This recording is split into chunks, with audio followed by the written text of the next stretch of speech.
But people who are practicing this work, they have the thought of their future and they feel the emotion of their future. They're still connected to it, right? So that takes practice.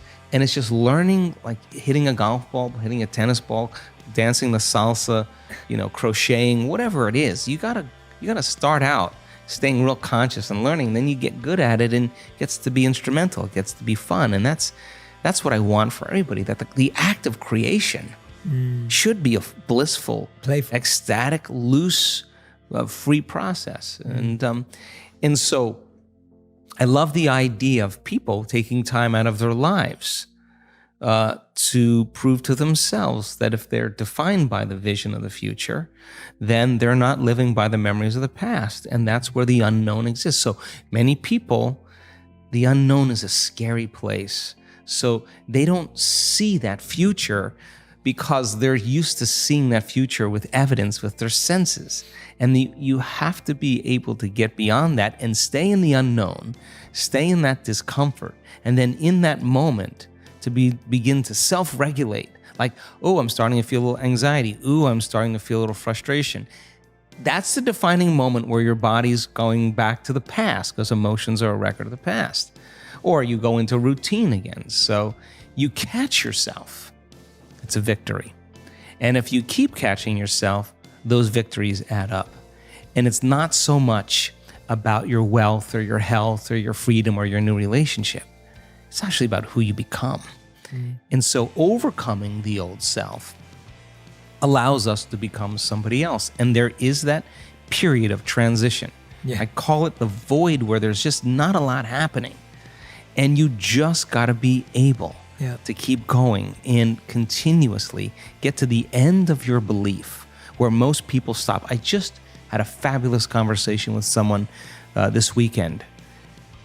Broke through to the other side, and now there's so much magic happening around this person, but she's worthy now to receive it. And that is the key, because the universe only gives us what we think we're worthy of receiving. So we got to become initiated into this and understand it. Thousands of years of programming that says that we have to change things matter to matter, in three-dimensional reality, and it will take time. But to begin to connect to that resource called the quantum field and create from the field instead of from matter, there's a lot of unlearning that has to go on. Absolutely. And when you're catching yourself, what are you doing? Are you writing that down? Are you noting that down? Are you making a mental note? Like, practically, what is someone having to do to, once they catch it, then how do you deal with that emotion and anxiety in the moment that feels so heavy, that feels so real and trapping? And like you said, I was at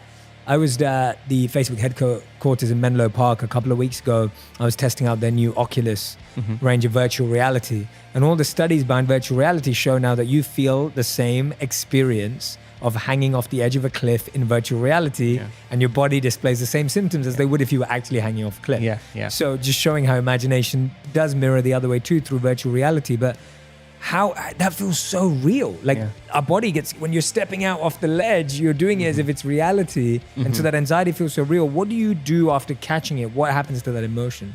Well, just like anything else, Jay, I mean, it's just like hitting a golf ball, you get back into a bad habit again, You have to really begin to mentally rehearse. Like, so you ask yourself at the end of your day, I do this every day. How'd I do? How'd I do today, bro? How'd you do? Did you do good? Where'd you fall from grace? What was it that caused you to go unconscious for the rest of the day? Like, what was that moment?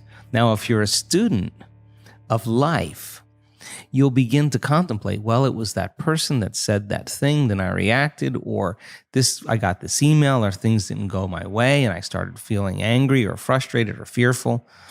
The next time that happens, how could I evolve my experience? Now, you may have to search for some answers of the best model to build, or you may actually have a long contemplation and start to go, God, the next time that happens, I think I'm going to do this, or I'm going to do that, or I'm going to plan my behaviors. And the act of closing your eyes and rehearsing what you're going to do begins to install the neurological hardware in your brain to look like you already did it. Now the brain is no longer a record of the past. Now it's a map to the future. And if you keep installing that hardware, the hardware will become a software program, which means you'll just start acting like a happy person. Why? There's no magic there. You installed the circuitry. So that's more important than the news. Right. It's more important than answering any email or any text. It's more important than talking about your past or some dinner.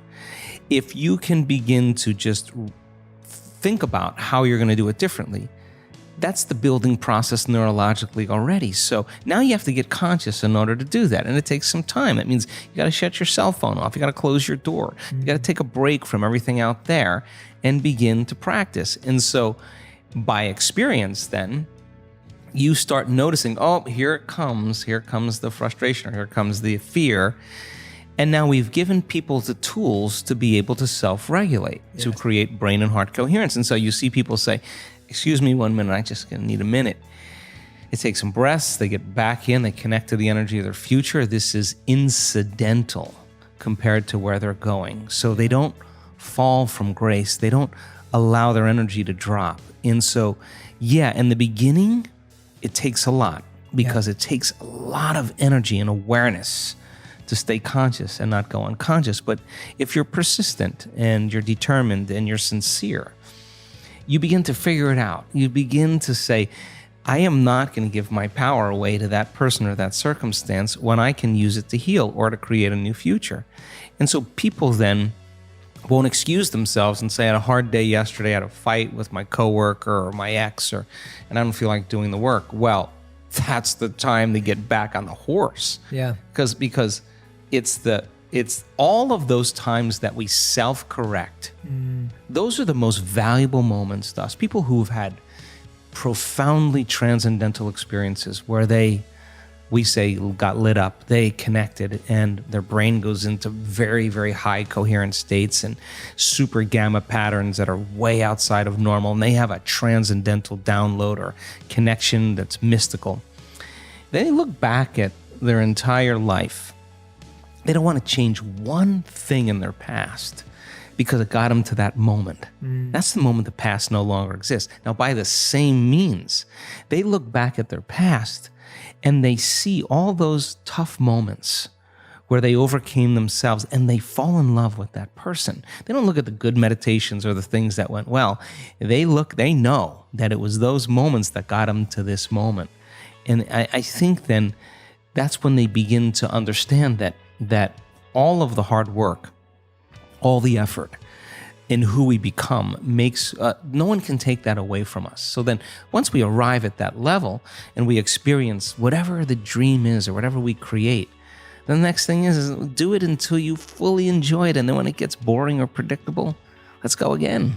Let's do something else. Yeah. And I think that's evolution. Yeah, absolutely. And it's the day you don't want to is the day you most need to. Exactly. And I think what you said about self-correction there and mental rehearsal are such powerful points, because I think I always say this, like, warriors prepare not on the battlefield, right? Like, you don't prepare when someone's about to slice you with their blade. Like, you prepare in your quarters, you prepare in the training camp. And I think for a lot of us, we wait till things go bad, or we wait for that moment where we're feeling pain or stress or anxiety and then go, okay, what do I do? Where's the pills? Or where's this? Or where's this? And then we look for our toolkit. Yeah. But it's that preparation of that toolkit. And now let's break some of the myths around this visioning of the future that you're speaking about, because we hear it so often, and I'm intrigued to see which way you answer it. But I feel like we live in a world where often when people think about visioning the future, they vision stuff. So you have a vision of the car you want, or you have a vision of an amount of money you want, or you have a vision of a home you want. And you see this with people with their vision boards. What's your take on that? And is that the right type of visioning? And what is the right type of visioning? Well, we do so many different variations because I think people integrate information differently. And all of those cars and homes and whatever that is, are symbols of what it looks like when a person actually arrives at this concept called abundance, right? So if those things help them to associate with something that creates a feeling of abundance, and they're building their vision board to help them to get clear on their intent, then that's fine, because they're associating objects or things or material things that they'll say